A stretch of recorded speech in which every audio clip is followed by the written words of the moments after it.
Well, my friends, I am back with another video, episode 7 of YAIBA, Samurai Legend. And this was actually a good episode. Like, damn, this is a good episode.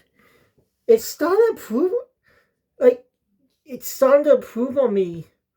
I was on Mix a bit earlier, but watching it this half now, on the last episode, and these two episodes now, I'm fully getting more back, and getting back into being hooked. I'm excited. Quite an interesting episode.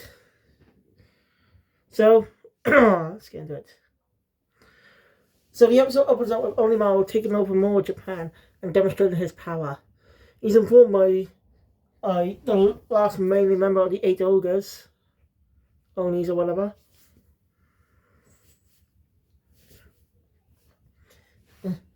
Mr. Barrett's been defeated. So that happened.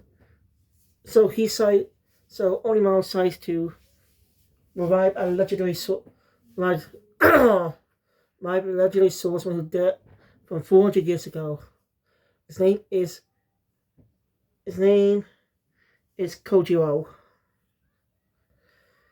And so we cut to the Gamio Island. As again I'm heading there. And when we get a backstory about Musashi's time battling him.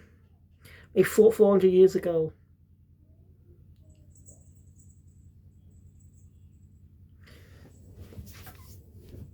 I don't know. Gojo definitely is powerful. He was a powerful technique.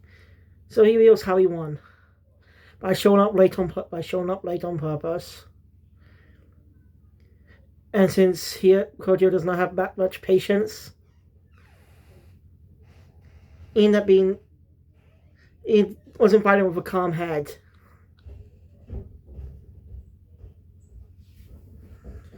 So that ended up with Musashi's win. Look at that guy. That old bastard. He definitely is more.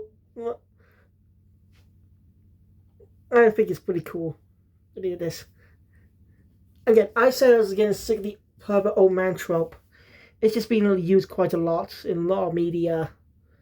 Most likely do this as a Dragon Ball in the 1980s.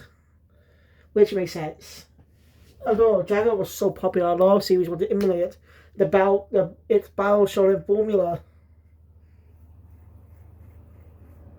Sure, we have battle manga prior, like Mr. North Star and JoJo Saints here, but they weren't exactly like that at first. I mean, how Saint Seiya's first arc was a tournament arc. Oh.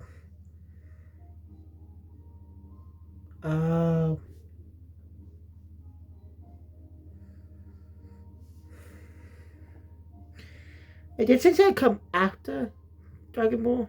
Before? I forgot. Quite interesting. Yeah, this Dragon Ball because it says a lot of manga want to follow all its coattails, making battle manga that's actually really good.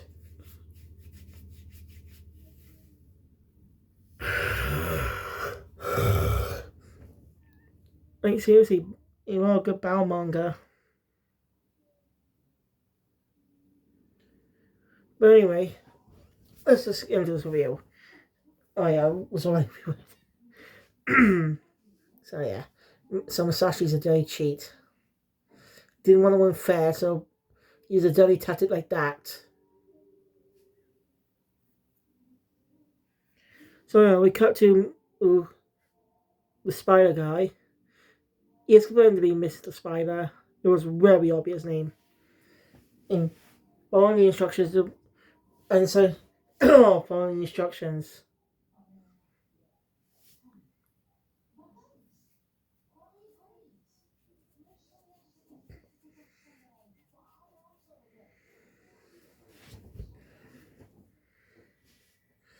That's great. So yeah, finding the corpse, which has magically almost perfectly preserved. Basically, the sword was keeping him alive, was keeping his body from mummifying. So basically from rotting. And that's why he's not flesh, and that's why he's not bones at this point. So, he opens up a time portal right at the moment of his death, grabbing a soul just after it left the body, and places it in the modern corpse, waking him. Of course, Musashi isn't. Of course, Kojiro has no memories of what happened after that battle because he died. Makes sense. By the way, he died in his battle against Musashi. Why is no man can live over why is that guy lived over 400 years? That's actually a really impressive feat. Mostly due to the type of training they did. Anyway, they get arrive at Gami Island too, with Mr. Spider and Kojiro behind the rock. Kojiro's still a little curious what's going on. Always hears what Musashi says about him. The world things that and stuff that kind of pissed him off. So he ends up reading himself. It's surprising. As the Spider reveals how he brought him back to the he's brought back from the dead. A bit of a gag of Musashi looking different now than he was 400 years ago.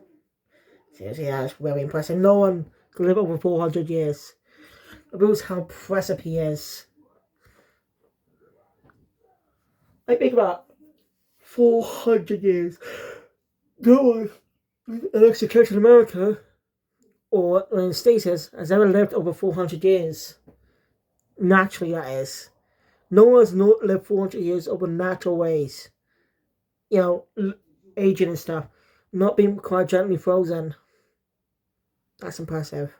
Of course, it's an anime, so of course it'd be impressive. Anyway, Kojiro basically challenges Musashi to a fight. And two end up battling. And so YAIBA ends up signing to end up battling. But he's no match for Kojiro, sorry. No match for Kojiro. When Musashi, he would have been dead. So he's lucky that part. And but that part ended up knocking him into the portal.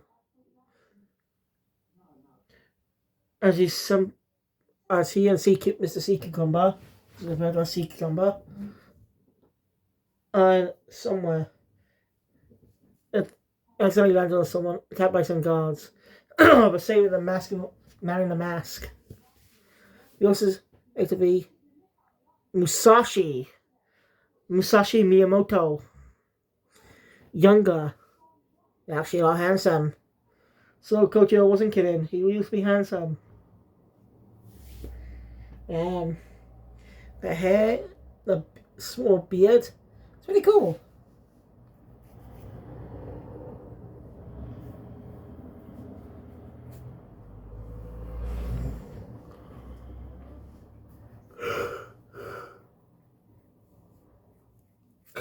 So, and we learned that YAIBA's traveled back over 400 years.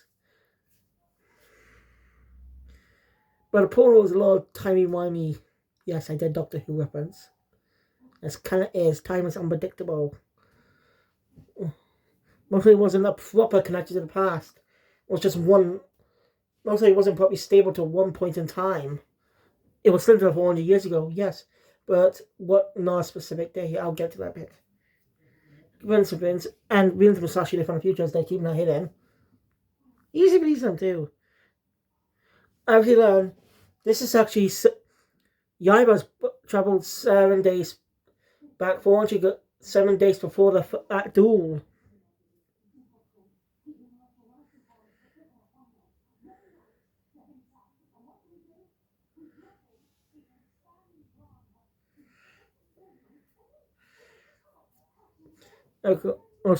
Musashi and Kojiro meet on the line. They really show off their sword skills. As they wanted to fight each other in 7 days' time. But they also can figure out how Mr. Spider brought Kojiro back by bringing his soul, as I said, on the point just after he died, that point in time, taking the soul just after it left the body. So it's, because the soul's a little comedic, instead of being an orb,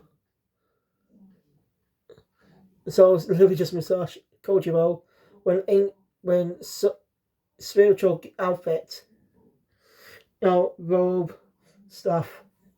It's hilarious. Good visual gag.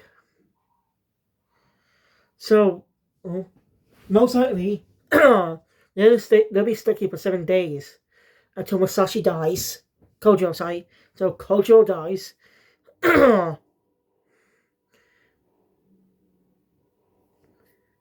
Then they could get back home.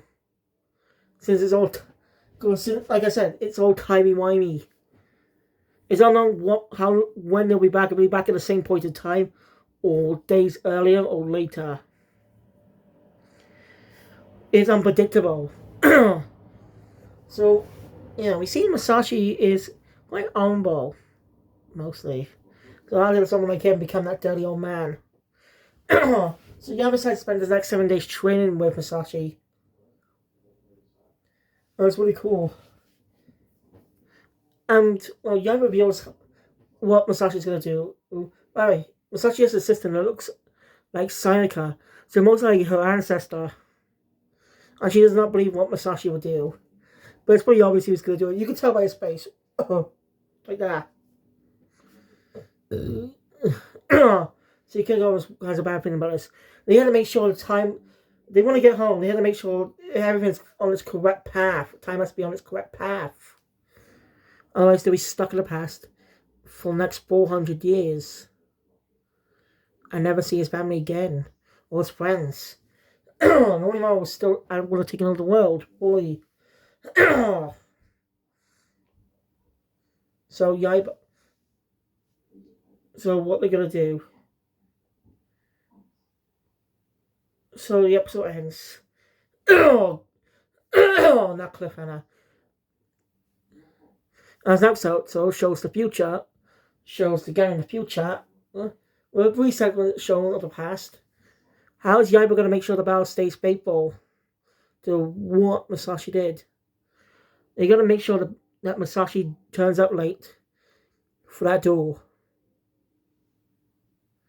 Otherwise, they'll be stuck in the past forever. And no one will ever take down Onimaru. Or unless, if he does get stuck in the past, he could possibly, if he was, of course he's a, but he could write down what's going to happen in the future, even though he's not really good with dates, actually. But give it to Sayaka's ancestors to keep it in the family till he comes back. Is YAIBA good at dates? Oh. But I am looking forward to the next episode. It's really got me excited. So thank you guys for watching. If you enjoy my content, please thumbs up button. Want to see more? Subscribe to the channel. And notification bell with date always future. And I'll see you guys later with episode 8. Kill Felix out.